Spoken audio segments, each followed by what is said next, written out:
ఇక్కడ చికెన్ చాలా బాగుంటుంది. ఓ అలాగా, నేను కూడా చాలా సార్లు తిన్నానే. అవునే, ఒక్కసారి తింటే ఇక అస్సలు మీరు వదిలిపెట్టరు. Hi Sindhu. Hi Shiva. Hi. His mister Shiva. Hi. వీళ్ళందరూ నా friends. Come on join us. మీ గురించి సింధు చెప్పింది. Excuse me. ఎస్. మిమ్మల్ని చిన్న ప్రశ్న అడగొచ్చా? అడగండి.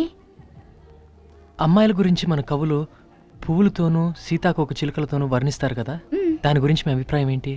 It's fact.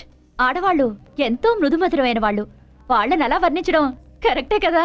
మరి అలాంటి ఆలోచనలు ఉన్న మీరు ఈ కోడి, మేక, చేప ఎలా తింటున్నారండి? ఇదంతా రాక్షసత్వంగా అనిపించడం లేదా? అమ్మయ్యా, నేను తప్పించుకున్నాను. మేడం తందూరి. అయ్యో, నేను అడగలేదు, వాళ్ళకివ్వండి. సింధు, మేము ఆ టేబుల్ దగ్గర కూర్చుంటాం, పదండి. తనే కదా తందూరి ఆర్డర్ చేసింది. అతను రాగానే పెద్ద మనమే తింటున్నట్టు మనల్ని ఇరికించింది.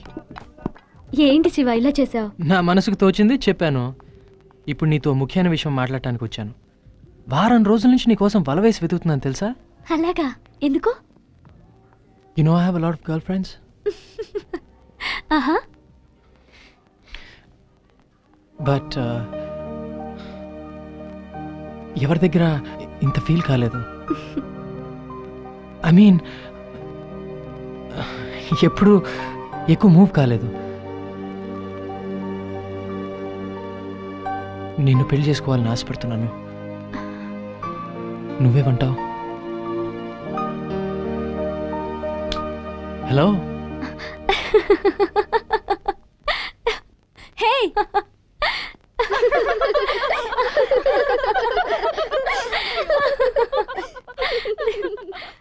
వాళ్ళెందుకు నవ్వుతున్నారు? ఫస్ట్ టైం మనం బస్ స్టాప్ లో మీట్ అయ్యాం కదా, ఆ తర్వాత హాస్పిటల్లో. అప్పుడు మీరు నన్ను తదేకంగా చూస్తున్నారని మా ఫ్రెండ్స్ నాతో చెప్తున్నప్పుడు మన లాస్ట్ టైం మీట్ అయింది వాళ్ళ దగ్గర చెప్పాను. వాళ్ళేమన్నారంటే, నువ్వు కావాలంటే చూడు, ఆ కుర్రాడు ఒక వారం రోజుల్లో నీ దగ్గరికి వచ్చి ఐ లవ్ యూ అని చెప్తాడని.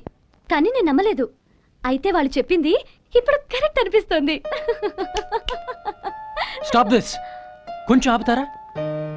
ఇది మన ఇద్దరి మధ్య జరిగే విషయం. నేను మీకు నచ్చానా లేదా? Yes or no.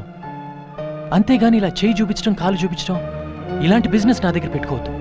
Listen. Hello listen. ఏంటి ఆర్డర్ వేస్తున్నావు? ఇదేమన్నా మసాలా దోశ ఇమీడియట్ గా ఓకే అనడానికి? నేనేమన్నా మీ ఇంటి పని మనిషినా? లేకపోతే బిచ్చగాడికి 5 పైసలు 10 పైసలు వేయడం అనుకుంటున్నావా? ఇది నా జీవితం.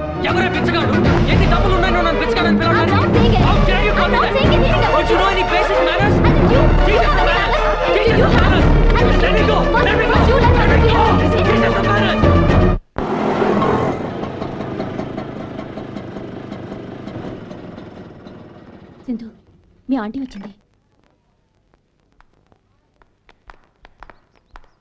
హలో ఆంటీ, ఈరోజు మీ సింధు చాలా అప్సెట్. ఏ సింధు, ఏమైందమ్మా? ఎందుకు ఏడుస్తున్నావు? ఆంటీ, నేనెవరి మనసైనా బాధ పెట్టానా? చెప్పండి ఆంటీ. లేదే, ఇప్పుడు ఏమైంది? సడన్ గా ఒకడొచ్చి నేను నిన్ను పెళ్లి చేసుకుంటాను, నీ సమాధానం ఏంటని ఆర్డర్ వేసినట్టు అడిగాడు ఆంటీ.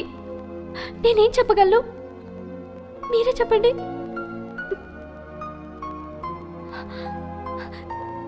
నేను పుట్టగానే మా అమ్మ చచ్చిపోయింది. ఈ రోజు వరకు మా నాన్నని ఎన్నిసార్లు చూశానో వేళ్ళ మీద లెక్క పెట్టచ్చు. నాకంటూ ఎవరూ లేరా ఆంటీ?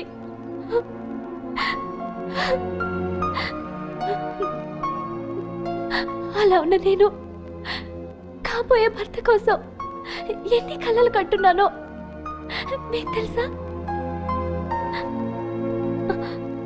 మిమ్మల్ని తీసుకోండి. కన్న కొడుకు ఒక అమ్మాయిని ఇష్టపడుతున్నాడని తెలిసి అన్నీ వదిలిపెట్టి ఆ అమ్మాయిని వెతకడానికి వచ్చారే. మీలాంటి తల్లి కోసం అలాంటి అమ్మాయి నేనే ఉండకూడదా అని ఎన్ని రోజుల నుంచి తప్పించిపోతున్నానో. నాకు మాత్రం ఎందుకు ఇలా జరుగుతోంది? ఆ అమ్మాయి ఎవరో కాదు, నువ్వే. నేను నమ్మను. నా కోసం మీరు అబద్ధం చెప్తున్నారు. గుర్తుందా, ఊటీలో ఫ్లవర్ గార్డెన్లో ఒక అబ్బాయి నేను తరుముకుంటూ వచ్చాడే. Old man. ఓల్డ్ మ్యాన్ కాదు, ఆ రోజు వాడు మారువేషంలో ఉన్నాడు.